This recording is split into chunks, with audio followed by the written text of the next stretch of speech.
Bé, em dic Jordi Deulofeu i he estat durant 50 anys professor de matemàtiques a diferents nivells. La meva relació amb les matemàtiques ve de lluny, ve de molt lluny. A mi m'agradaven, però tampoc era l'única cosa que m'agraden. En general m'agradaven moltes disciplines a l'escola. Recordo, potser ja a la secundària, que m'agradava molt el llatí. Com que soc fa molts anys vaig estudiar llatí i em va resultar també molt interessant. Però a poc vaig anar veient que les ciències en general m'agradaven i en particular les matemàtiques. Tot i que la decisió final va venir just al final dels estudis secundaris, quan vaig decidir efectivament estudiar matemàtiques, però encara el primer any d'estudiar la carrera vaig dubtar amb la possibilitat d'agafar física. I finalment vaig decidir matemàtiques perquè per mi les matemàtiques era un terreny en el que em sentia més segur que la física. La física és, encara avui ho penso, molt més difícil que les matemàtiques. Hi ha una mestra que recordaré tota la vida, que a mi em va... Tota la vida he recordat aquelles classes i les veig ara com cap altra classe. Era tercer de primària i la mestra es deia Elisa Moragas, era a l'escola Sant Gregori, i l'Elisa després va ser la fundadora de l'escola Naví. Recordo encara ara qualsevol classe, recordo matemàtiques, quan ens passava les proves de l'Alexandre Galí, les proves de rapidesa mental, la tranquil·litat, la seriositat, la confiança. Era una mestra excepcional. De fet, jo quan vaig començar matemàtiques, de totes maneres, ja pensava que a mi el que m'agradava era ensenyar. Jo vaig estar fent classes particulars ja des dels últims cursos de secundària, per tant m'agradava molt ensenyar i vaig pensar que allò era el que em voldria dedicar. Tanmateix, recordo que el meu pare sempre em deia «Bueno, està bé, et dediques a l'ensenyament, però mai sabràs què és treballar de matemàtic o treballar en una empresa». I vaig tenir l'oportunitat de treballar en una empresa molt poc, 6 mesos, em sembla que vaig estar-hi, però aquesta empresa era una empresa gran, IBM, no? I vaig tenir clar que la informàtica era molt interessant, molt maca, però que a mi el que m'agradava era fer classes. I a partir d'aquest moment ja vaig enfocar tot cap a dedicar-me a l'educació matemàtica. Com vaig aprendre a fer de mestre? Aquesta és una pregunta interessantíssima, però difícil. Per què dic interessant? Perquè jo sempre he dit als meus alumnes, en les primeres classes d'introducció al màster de secundària, les que he fet els últims anys, que explicar què és un bon ensenyament és la cosa més fàcil del món. Un bon ensenyament és aquell que genera un bon aprenentatge. I ara ve la part difícil, que és què és un bon aprenentatge. Per tant, com s'aprèn, què és aprendre, per què és tan important aprendre. Com jo vaig aprendre? Aprendre a ser professor. D'entrada, la primera cosa que haig de dir és que totalment autodidacta, com era en aquella època. Acabaves matemàtiques i et posaves a ensenyar. Vaig fer el CAP, era un tràmit, el curs d'adaptació pedagògica, era un tràmit. Vaig aprendre entrant en una aula, una aula de secundària, i fent patir als meus alumnes almenys un curs. Què vull dir fent patir? Sense saber-ne, reproduint d'entrada els models que havia vist, més aviat a la universitat que no pas a l'escola. Si hagués recordat ja com feia les classes de l'Elisa Moragas, segurament, o la Carmen Azcárate, inclús, segurament ja hagués començat millor, però recordo començar omplint pissarres i amb un llibre de text, que és el que hi havia a l'escola, però molt ràpidament em vaig adonar que allò no funcionava, i que havia de canviar. I en aquest moment és on considero que vaig començar a aprendre. El moment de prendre consciència de que estàs fent malament una cosa, que allò no està funcionant i per tant l'has de canviar i l'has de fer d'una altra manera. I a partir d'aquí, reflexió sobre la pràctica, aquesta és la primera, començar a llegir referents rellevants en didàctica, segona idea, i la tercera idea, probablement la més important, és compartir amb companys la reflexió, la tasca d'ensenyar, hem de canviar les coses. I aquí hi ha un fet que per mi és decisiu, que és que vaig entrar a formar part del grup 0. El grup 0, un grup d'uns 20 i pocs professors de secundària de matemàtiques d'aquí, que ens reuníem, érem un grup de l'ICE de l'Autònoma i ens reuníem tots els dimarts a la tarda, passàvem tota la tarda cada dimarts, pensant com fer millor les classes de matemàtiques. D'aquí va sorgir la idea les primeres idees sobre el que hauria de ser una bona classe de matemàtiques. La força ve, jo crec, de diferents fonts. Hi ha una font que és la tradició pedagògica d'aquest país, que ve de molt lluny, però fonamentalment del primer terç del segle XX, als anys 20, amb tots els moviments, a partir de la Mancomunitat, jo què sé, la visita de Montessori a Catalunya, tots els moviments de mestres que comencen cap als anys 20 i que segueixen fins que queda estroncat tot per la desgraciada guerra civil, per el desgraciat cop d'estat del juliol del 36. I aquí hi ha tot un pòsit que queda amagat, que queda absolutament troncat, però que és un pòsit que existeix i que torna a sorgir cap als anys 60, quan la dictadura comença a anar una mica cap avall i surten moviments de renovació pedagògica, concretament un moviment de Rosa Sensat, però fixeu-vos que això és fonamentalment una qüestió pedagògica general. Però paral·lelament, o dins d'aquesta tradició, si volem dir-ho, hi ha una tradició d'ensenyar les matemàtiques d'una manera determinada i aquí hi ha alguns referents. El referent segurament més conegut i més rellevant és el de Pere Puigdemont, que va ser professor de l'Institut Escola, crec que fins a l'any 37 o 38, ja a l'època de la guerra. Però hi havia hagut altres referents, el coneixement de Montessori, per exemple, però també de De Crowley i d'altres pedagogs que van influir. Jo vaig anar a l'Escola Sant Gregori com a alumne i aquesta és una escola que en aquell moment dirigia el Jordi Galí, que era el fill de l'Alexandre Galí, que és un altre dels referents, l'Artur Martorell. És a dir, que hi ha tota una sèrie de referents molt importants en pedagogia, en fer de mestre en general, i després aquests altres referents, diguem-ne, més concretament matemàtics. Però el que per mi és important és a partir de la represa, anys 70, ja som als 70, ja som quasi a la transició, la creació de grups. Ja he dit abans que per mi l'aprenentatge compartint i discutint i fent treball en grup va ser una cosa fonamental en el marc del grup 0, però aquesta idea de crear grups potents que treballen, que participen, és molt pròpia de l'època de la transició i, en particular, en el cas de les matemàtiques. Hi ha diversos grups i, a part del grup 0, per exemple, el grup Periòdica Pura, on pertanyien el Claudi Alsina, el David Barba, el Joaquim Jiménez, el Carme Burgués, etc. Tota una sèrie de companys que després ens hem retrobat, o ens hem trobat, ja sigui a la universitat, en formació de mestres, etc.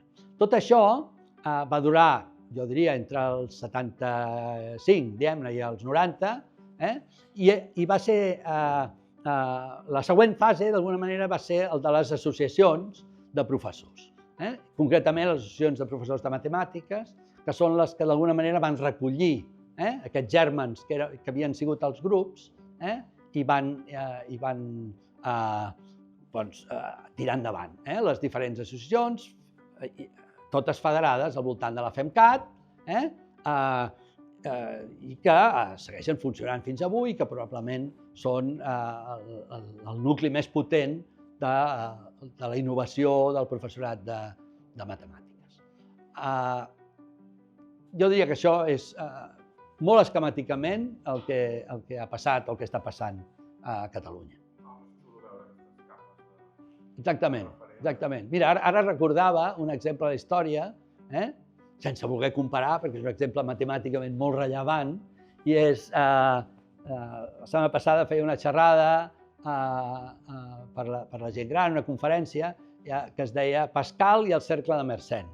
Al segle XVII, a França, Mersenne, un molt bon matemàtic, va tenir la idea de reunir un grup de matemàtics i d'alguna manera va posar el germen del que van ser les acadèmies científiques, perquè ell tenia claríssimament la idea que la ciència no la feien els individus, sinó que la feien els grups, i que quan un tenia una idea l'havia de compartir, quan un feia un treball els altres l'havien de revisar, exactament el que després han sigut les acadèmies o el que avui són les revistes científiques. I això va sortir amb un grup, clar que era un grup en el que hi havia, jo què sé, a París hi havia Pascal, Descartes, Roberval, Desargues, una sèrie de matemàtics brutals, i els corresponsals que en deien a fora, Galileu, Huygens, Fermat, que estava a Tolosa, de Llenguadoc, etc. I per tant, no es pot comparar, però la idea és la mateixa. Creen un grup, aquest grup es torna molt important, i a partir d'aquí es veu la necessitat de... I una mica, jo crec que aquí va passar una mica això. Tot i que hi ha una part que és comuna, que és aquesta idea de centrar l'objectiu en l'aprenentatge als alumnes, siguin alumnes de primària, de secundària, estudiants per mestre, estudiants per professor de secundària, o professors que estan fent, o estudiants que estan fent el doctorat, i dels quals jo puc ser el seu assessor. Hi ha un punt comú, que és vetllar sempre per que els alumnes aprenguin. Ara bé, hi ha altres aspectes que varien. En un alumne de primària o de secundària, a l'escola obligatòria, l'element de motivació és fonamental. És a dir, si no aconsegueixes que vulguin fer-ho, que vulguin aprendre, que vulguin fer les activitats que els hi proposes, difícilment aconseguiràs que aprenguin. Per tant, aquest és un punt clau. Vol dir que això no és important també en l'estudiant de professor? També ho és, però d'alguna manera menys, perquè si un no està animat a ser professor, doncs que es dediqui a una altra cosa, no? Perquè el pitjor que pot passar amb un professor és que no li agradi fer de professor i no li agradi veure com els seus alumnes aprenen. Per tant, aquest punt és diferent. Però després hi ha un altre punt que també s'assembla, que és la relació personal que estableixes amb els alumnes per tal d'ajudar-los a aprendre. A mi aquest punt em sembla molt important. Probablement aquesta relació personal, quan més l'he viscuda, perquè és més fàcil, lògicament, és quan he dirigit una tesi doctoral, perquè estàs treballant només amb aquella persona, no? Estàs compartint aquell treball tan important per a aquella persona i, per tant, tot aquest aspecte és molt clar. Però en l'ensenyament, tant a primària com a secundària, com també amb els mestres, aquesta relació personal que has d'establir entre tu com a professor i ells com a alumnes, amb la idea de t'estic ajudant, tu pots aprendre i si vols aprendre, aprendràs. I per mi aquesta és la idea. Pel que fa a l'experiència com a supervisor, coordinador, director de tesis, com li vulguem dir, per mi ha estat una experiència realment interessant. I ha estat aquesta idea del compartir i alhora d'acceptar el ritme. Escriviu, encara que estigui malament, envieu-me les coses, que puguem fer feedback, que pugui haver-hi moltes anades i tornades, perquè així segur que al final serà millor, però les persones som com són i, per tant, cada tesi ha sigut una història. Per tant, no et podria dir amb quina he gaudit més, ni amb quina he patit més, però amb totes he gaudit molt. Ja us he dit que vaig començar sense saber-ne gens, fent-ho molt malament, que quan vaig començar a canviar, recordo perfectament entrar en una classe i posar un problema, entrar a classe i posar un problema, i la mirada dels alumnes dient-me això no és així, el contracte no és aquest, tu ens has d'ensenyar, tu has d'explicar, nosaltres aprendrem o no aprendrem, però després a nosaltres ens tocarà treballar el dia que posis l'examen. Aquesta era la idea, simplificant molt. I jo els vaig dir, no, jo no haig de treballar, jo el que haig d'aconseguir és que vosaltres aprengueu de la manera que a mi em sembli, però això xocava absolutament amb la seva manera, tal com ells entenien que era l'aprenentatge. Això, a poc, va començar a canviar, van acceptar aquest nou contracte, fins al punt que va arribar algun dia, i aquest seria el primer exemple, en què els alumnes era el segon de BUP en aquell moment, seria el quart d'ESO, ara, van ser capaços ells de plantejar un problema i posar-se a treballar sobre aquell problema. I el problema era, recordo perfectament el problema, que vam aconseguir fer una càmera fosca de la classe, fent com un foradet, i fent un foradet amb un racó d'una persiana, allà entrava el sol, vam aconseguir projectar el sol. Això va ser sort, perquè hi havia que funcionés, però bueno, va funcionar, hi havia el sol, vam projectar el sol a la paret, llavors vam fer el triangle de la càmera fosca amb el sol, i a partir d'aquí vam començar a estudiar quan lluny està el sol, quina relació hi ha entre el tamany aparent del sol, la llunyania, etc. Recordo perfectament que allà vaig tenir la sensació que jo estava guiant i aprenent amb ells, perquè jo estava sobre la marxa fent el problema, i aquest és un record que és una classe que recordo. Recordo aquella aula, recordo perfectament aquella aula, era l'edifici nou del Costa i Llobera, s'acabava d'estrenar i recordo molt aquest moment. La primera idea és que m'ho he passat molt bé fent classes.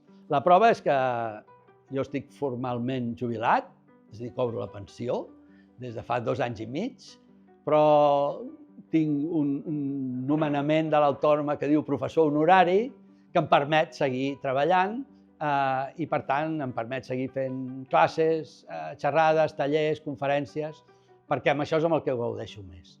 I la idea és, i per què? A part de simplement perquè m'agrada, doncs perquè m'agrada veure com la gent aprèn. I, per tant, un record concret, molt clar, el tinc amb les classes que he fet els últims 20 anys. Els últims 20 anys jo he fet poques classes a nois i noies de primària i de secundària, però he tingut la sort de ser professor del projecte Estalmat, Estímul del Talent Matemàtic, i podria dir que aquestes han estat les classes en les que he gaudit més la meva vida. Per què? Perquè eren unes classes on venien alumnes amb talent, venien voluntàriament a fer una activitat extraescolar, venien, no, venen, encara ho estic fent aquest any, poques classes, però encara n'estic fent, venen i ells gaudeixen molt. I clar, per un professor el màxim és aconseguir veure que els alumnes gaudeixen. I no només això, sinó veure que els alumnes et sorprenen any a any. Hi ha problemes que fa 20 anys, 25 anys que faig i pràcticament cada any surt un alumne i el fa d'una manera diferent a totes les que jo hagués pogut imaginar. Jo li he donat voltes i voltes i voltes al problema, l'he treballat amb col·legues. Hi ha problemes que els he treballat després a les classes del màster de secundària. Us puc assegurar que la creativitat i la genialitat d'aquells nois i noies de 12 anys no l'he trobat enlloc més. És una cosa fantàstica, per tant, és un tipus de classe absolutament meravellós per mi i gaudir d'aquestes classes és relativament fàcil. Torna a ser molt difícil citar, però és igual, en citaré 3, que van ser els que d'alguna manera em van influir més en l'inici, quan ja estava a la universitat fent recerca. D'una banda, la Emma Castelnuovo, a Itàlia, i tot el moviment que hi ha darrere, hi va haver-hi darrere a Itàlia, després el Paolo Boero, el Boleta, etc. Però fonamentalment la figura de l'Emma Castelnuovo, que és la primera que em desperta aquesta relació entre matemàtiques i societat, matemàtiques i món, amb la seva exposició matemàtica nella realtà, que la va venir a fer a l'Escola de Mestres Sant Cugat, la vam convidar l'any 80 o 81, em puc equivocar, d'un any, just abans de les primeres Haem. Després, el Freudenthal, per mi, llegir Mathematics as an Educational Task va ser un impacte, recordo perfectament, quan vaig llegir aquell llibre vaig dir, hosti, això és una meravella. Per tant, els treballs del Freudenthal per mi van ser molt importants, i a un nivell molt més concret, per la meva tesi doctoral, els treballs de Claude Jambier. Claude Jambier és molt menys conegut, malauradament va morir relativament jove, però hi ha una anècdota amb el Claude Jambier que m'agrada explicar. El Freudenthal sempre deia que ell no citava mai en les seves bibliografies cap tesi doctoral, perquè les tesis doctorals eren els treballs de principiants. I deia, només faré una excepció, que jo sàpiga, no m'he repassat totes les biografies, però només fa una excepció, que és citar la tesi del Claude Jambier. La tesi del Claude Jambier va ser absolutament inspiradora per la tesi que jo vaig fer després, sobre l'aprenentatge del concepte de funció, i va ser molt inspiradora, i estem parlant d'un treball dels finals dels 70, absolutament inspiradora per això que avui en diem el treball per competències, i en particular la competència de representació. Ell és el que s'inventa, d'alguna manera, tot un marc teòric sobre els sistemes de representació, la importància dels sistemes de representació, i ell ho aplica al concepte de funció, i tot això que ara diem que una funció es pot escriure, es pot dir en paraules, es pot escriure en una taula de valors, es pot fer un gràfic, tot això, tot aquest esquema, surt de la tesi del Jambier. Per això el Freudenthal la citava, crec que per això. Hi ha una cita de Halmos, sempre posa la mateixa cita, que diu, les matemàtiques són, i llavors comença a dir, conjectures, propietats, teoremes, axiomes, tot això són matemàtiques. Diu, però el cor de les matemàtiques, allò que fa que les matemàtiques avancin, és la resolució de problemes. Per tant, les matemàtiques són resoldre problemes utilitzant totes les eines que constitueixen això que en diem, en termes generals, matemàtiques. Tenir problemes en matemàtiques és la millor cosa que et pot passar, perquè si no te'ls has d'inventar, els problemes. Mentre que tenir problemes a la vida no és exactament el millor. I per tant, si la gent pensa que les matemàtiques són tan difícils, és perquè no s'ha parat a pensar lo difícil que és la vida. Això ho deia el von Neumann. Primer mite per mi que s'ha de desmuntar és aquesta dita castellana que diu la letra con sangre entra. Per mi això és una salvatjada. Un ha d'aconseguir gaudir aprenent. I si no gaudeix aprenent, i si aquell aprenentatge és una tortura, no aprendrà. No aprendrà. Aprovarà exàmens. I ara algú em sent i diu, però les matemàtiques són molt difícils, molt complicat, no pot ser gaudir amb les matemàtiques. Sí, s'ha de poder gaudir amb les matemàtiques. No tothom gaudeix al mateix nivell, com no tothom gaudeix amb qualsevol altra cosa. A un li agrada moltíssim la música i a un altre li agrada una altra cosa i per tant a uns els agrada les matemàtiques. Però aquells que no tenen una inclinació especial per les matemàtiques han de poder tenir els seus moments d'èxit matemàtic i han de poder veure que les matemàtiques són interessants. Llavors, l'altre mite és, més que mite, és què són les matemàtiques, no? Què són les matemàtiques en general? Abans ja he dit la resolució de problemes, però per molta gent aquesta resposta és una resposta fins i tot estranya, no? Perquè pensaran que les matemàtiques són números, operacions, aprenentatge de tècniques, etc. Això no són les matemàtiques. Això és necessari, molts d'aquests aspectes són necessaris per poder resoldre problemes, per poder fer matemàtiques, per poder ser competent quan ensenyem matemàtiques. Però això no és l'essencial. Per tant, la idea de quins mites, jo ho resumiria amb una idea que és dient hem de prendre'ns més en sèrio tots els aspectes lúdics que ens pot aportar un aprenentatge de gaudi per les matemàtiques i potser no prendre'ns tan en sèrio, tan seriosament les matemàtiques. Parlo des del punt de vista de l'aprenentatge. Jo sempre m'he posat objectius baixos en el tema de la formació del professorat. perquè disposem d'un temps relativament curt. Estic pensant ara més en la formació del professorat de secundària, que és la que m'he dedicat els últims 30 anys pràcticament, els últims 25 anys, a través del màster de formació del professorat de secundària. És un màster d'un any, dona pel que dona.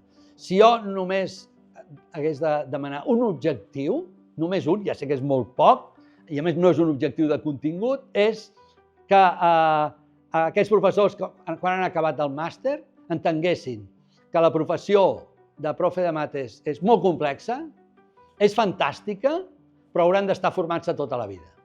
És a dir, aquell professor, per bo que sigui el màster, encara que tregui una qualificació excel·lent, pensa que ja en sap, estem perduts.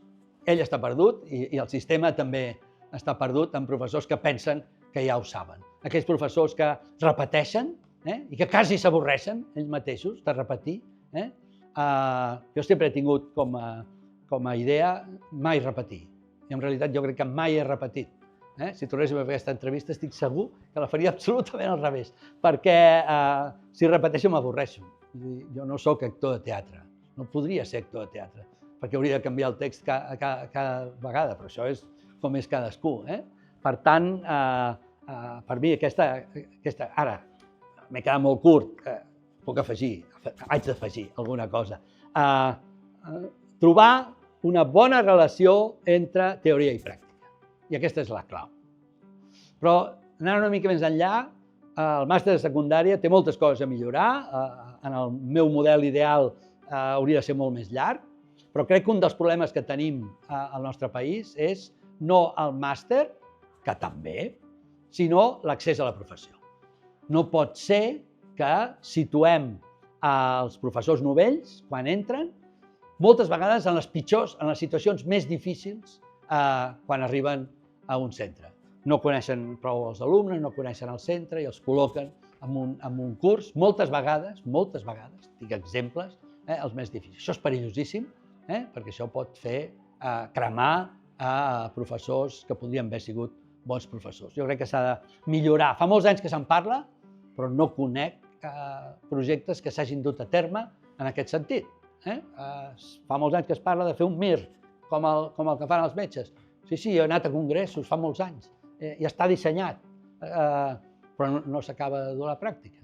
Entenc que és complex, depèn d'una llei orgànica, i per tant això és molt complicat, però s'ha d'avançar. En aquest jo crec que s'ha d'avançar.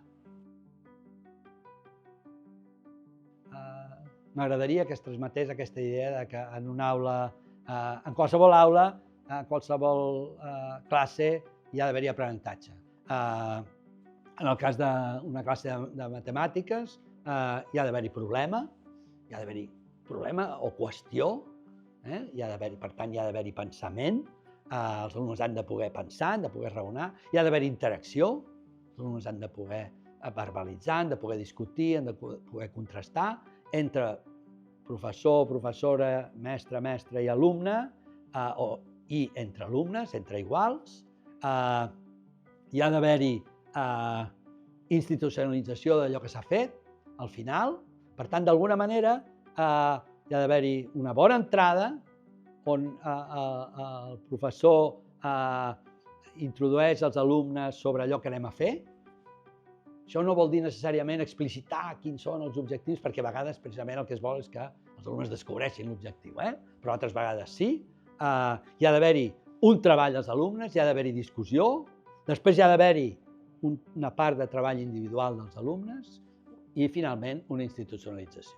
Vol dir que totes les classes han de ser iguals? No. A vegades això es pot capgirar.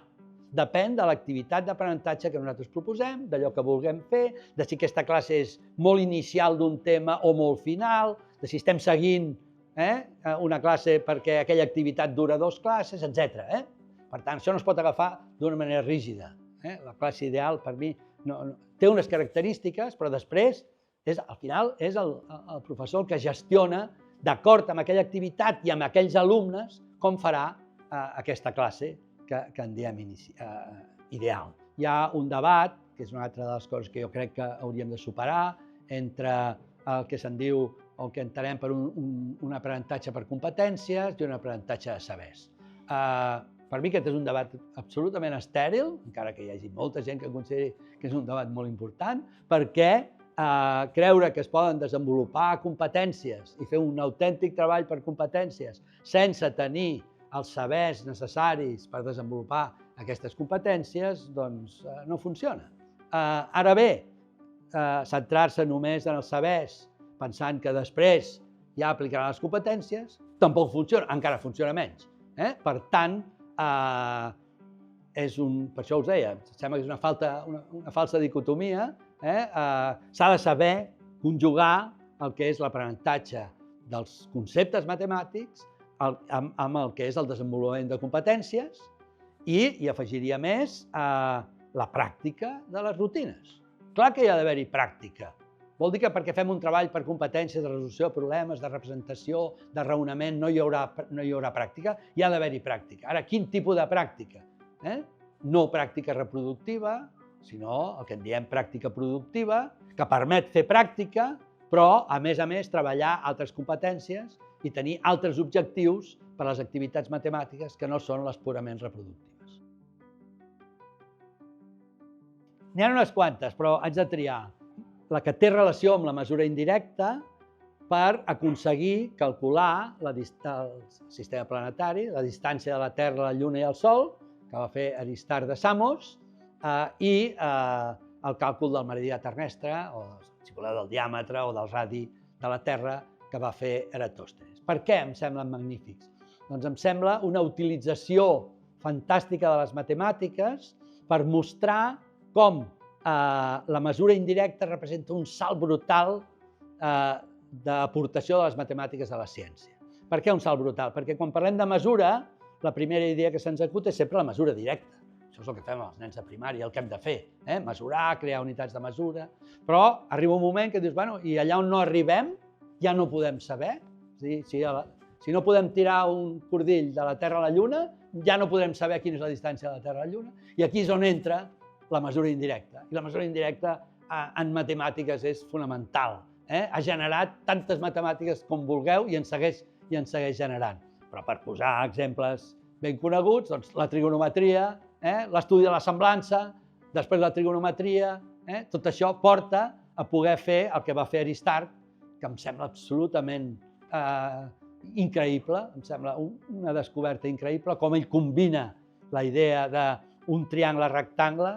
Ell diu, tinc un triangle, Terra, Lluna, Sol. D'aquest triangle puc conèixer un angle, només un angle. El que hi ha a la Terra quan veig el Sol i la Lluna. Si d'un triangle conec un angle, no tinc res. La pregunta és, puc conèixer un altre angle?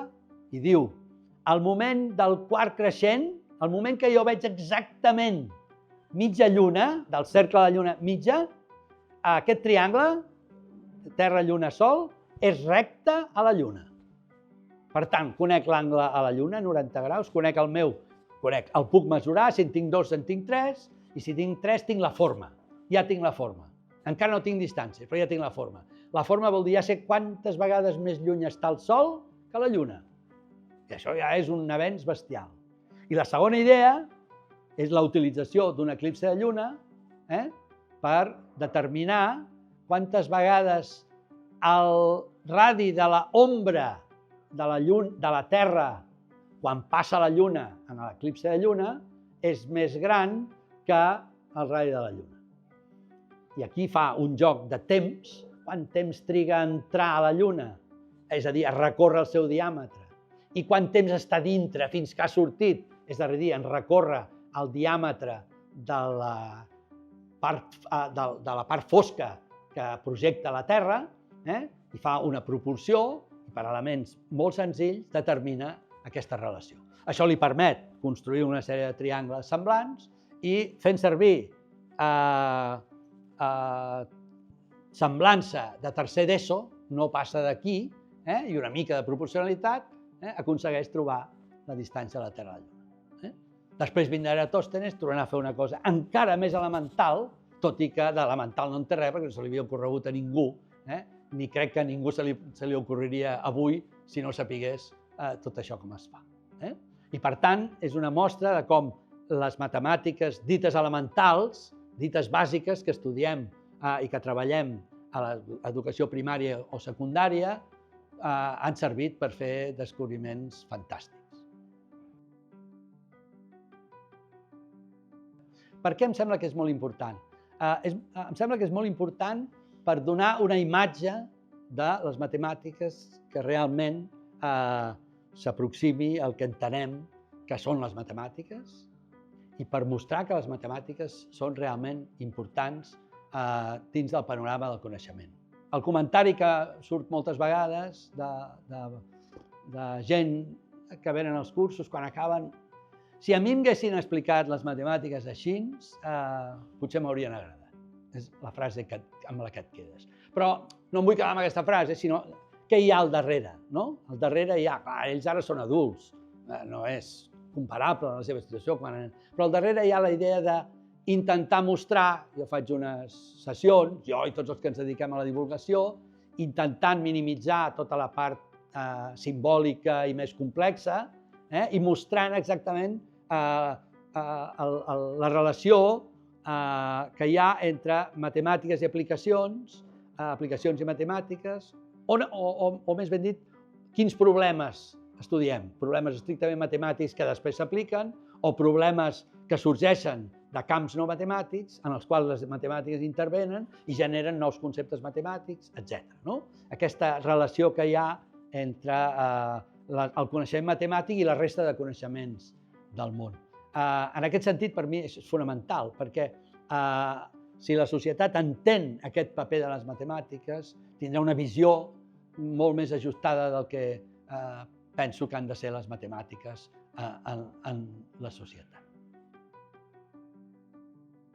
Quan intento pensar en activitats d'aprenentatge, bones activitats d'aprenentatge, el que en diem activitats d'aprenentatge competencialment riques o que ajudin a construir conceptes, intento pensar en els diferents contextos que es poden utilitzar per fer matemàtiques. Normalment hi ha una gran simplificació quan es parla de contextos i es compara simplement les matemàtiques i la realitat, les matemàtiques i el món. Això a mi em sembla que no és gens operatiu, perquè de realitats n'hi ha 50, el món és molt complex, i si ens posem una mica fins, les matemàtiques formen part d'aquest món. Per tant, això de voler dir les matemàtiques com si fossin l'única cosa que no és real i la física de partícules com formant part del món real, això ja es veu que no funciona gaire. Per tant, a mi m'agrada desgranar contextos. I dintre d'aquests contextos, un dels que m'agrada posar de relleu és el context històric, per dos motius fonamentals. Un, perquè es mostra com les matemàtiques són una activitat cultural que ha existit des de sempre i que s'ha anat desenvolupant des de sempre i que ha tingut moments absolutament fascinants. I l'altre, perquè molts dels problemes que ens interessa treballar en l'educació primària i secundària tenen una història i es remunten molts d'ells a fa molts anys.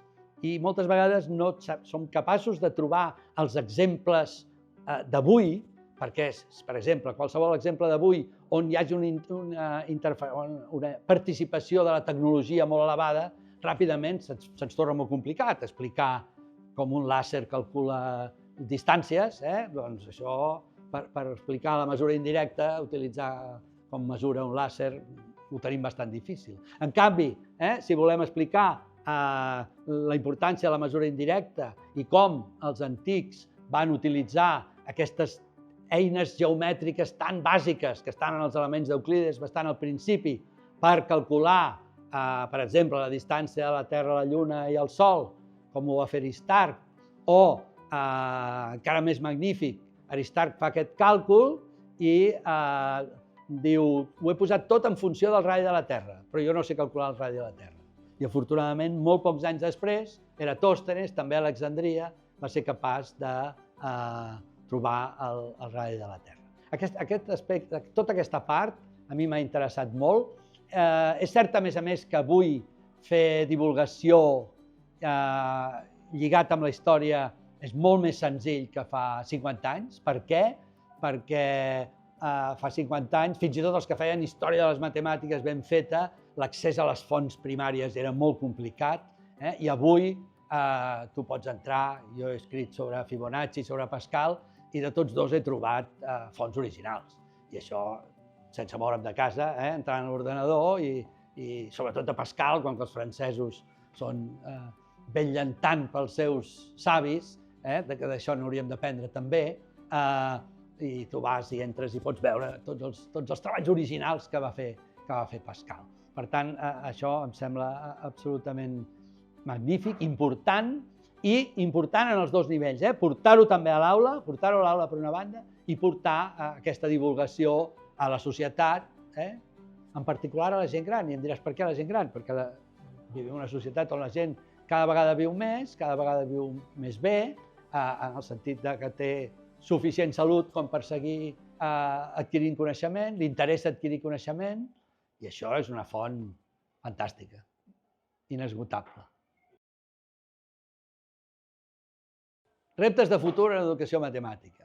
Aquest canvi de la societat o aquesta millora del professorat ha d'anar acompanyat d'una sèrie de canvis estructurals que moltes vegades no ajuden i a vegades posen pals a les rodes. Sempre poso el primer exemple, el tema dels currículums. No pot ser que estiguem canviant els currículums, no pot ser que no hi hagi pactes per deixar una mica tranquil·la l'educació i deixar que els professionals treballin en un cert temps. L'exemple de l'últim currículum, 2015-2022. Currículum de 2015-2022. El 2022, el currículum del 2015 l'estàvem provant, estàvem en ple desenvolupament. Els alumnes que feien primer el 2015, el 2022 encara no havien acabat. És a dir, que no s'ha mantingut ni el temps de l'escolaritat d'un alumne. Això és un problema molt gran. Però qui diu aquest, la formació del professorat, torna a ser el mateix. Hi ha d'haver uns pactes, s'ha de fer d'una determinada manera, ens hem de posar d'acord, hi ha d'haver uns pactes, i això s'ha de poder realment experimentar, s'han de poder fer canvis, s'ha de poder ajustar, perquè a vegades l'administració creu que quan fa les lleis ja ha acabat la feina. I jo sempre he dit, el dia que es publica la llei comença la feina, perquè aquest dia és el dia que això s'ha de transferir. I abans he parlat poc, però ara aprofito per dir-ho. Un dels problemes que hi ha és la transferència entre els que fan recerca, el professorat i l'administració, els que fan gestió, els que prenen les grans decisions de política educativa. Aquest triangle no està ben connectat. No està ben connectat i aquest triangle s'ha de connectar. Com s'ha de connectar? Cada costat del triangle té les seves connexions. Però, per exemple, entre els que fan recerca i el professorat, està clar, els que fan de recerca han d'escoltar el professorat quins són els problemes. D'altra banda, sabem que el problema de la transferència és lent, que l'escola és un sistema resistent al canvi, tot això ja ho sabem, i per tant les coses són lentes. Però aquí ha d'haver-hi. Doncs entre els que fan recerca i l'administració ha de passar el mateix. No pot ser que siguin decisions polítiques. Són decisions polítiques, de política educativa, però no pot ser que siguin decisions polítiques i no de política educativa, que és el que a vegades tinc la sensació que passa. Són, d'una banda, que la recerca estudiï problemes que afecten realment a l'aula. I de l'altra és que aquesta recerca proporcioni elements per crear projectes que es puguin realment dur a l'aula. De fet, al llarg dels anys i a tot el món jo he conegut projectes molt interessants. Puc citar, he citat abans que jo vaig participar en el grup 0, nosaltres tenim un projecte amb uns materials, etc., que des del meu punt de vista allò va ser una experiència molt interessant, però que mirant-los avui encara penso que hi ha coses que no s'han superat o que en la majoria dels centres encara no es fan. Per tant, això és un projecte que a mi em sembla interessant. El projecte del Paolo Boero a Itàlia, a l'Escola de Gènova, era un projecte magnífic, treballant matemàtiques i ciències conjuntament. Hi ha projectes australians, canadencs, anglesos, que he anat coneixent i que m'han semblat fantàstics. Però pocs d'aquests projectes han aconseguit escalar, és a dir, aconseguir un nivell centres que realment es dediquessin, o sigui, agafessin aquell projecte per fer les seves matemàtiques. En aquest sentit, penso, per exemple, que Innovamat, una de les coses que està aconseguint és això. Probablement aquesta és una de les dificultats, també, el fet d'aconseguir un projecte que està molt basat en recerca i en elements de recerca que comparteixo totalment i que al mateix temps està arribant a un nombre d'escoles on probablement molts dels mestres i molta part de la comunitat d'alguns d'aquests centres desconeixen aquesta recerca, aquest projecte basat realment en evidències. I en aquest sentit penso que el punt fonamental hauria de ser aquest, aconseguir que els bons projectes, es diguin com es diguin, realment arribin a la immensa majoria de les aules. Jo crec que des d'aquest punt de vista, si aconseguíssim això, pujaríem, això que se'n diu, al nivell, i tindríem millors resultats en general.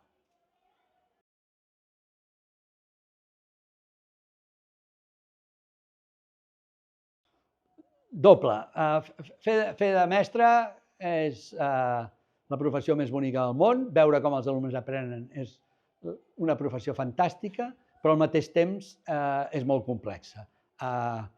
D'aquesta idea se'n deriva el fet que cal estar aprenent tota la vida. I ja que la funció fonamental del mestre és aconseguir que els seus alumnes aprenguin, entendre que aquest aprenentatge que volem aconseguir en els alumnes s'ha de mantenir en nosaltres mateixos, aquest per mi seria la clau. I per un mestre que està decebut, que porta molts anys i ha perdut la força perquè les coses han canviat, les situacions són diferents i més complicades, el que li diria és segueix mirant com aprenen els teus alumnes. És cert que a vegades la decepció prové de que les circumstàncies han canviat i ara no és tan fàcil trobar aquests moments i aquestes situacions d'aprenentatge dels alumnes. Però hi són, i aquest mestre que porta anys té prou experiència per saber adaptar-se als nous temps. No hi ha altre remei que adaptar-se a determinats aspectes dels canvis que s'han produït en el nostre temps i, per tant, que segueixi buscant aquestes possibilitats d'aprenentatge als seus alumnes.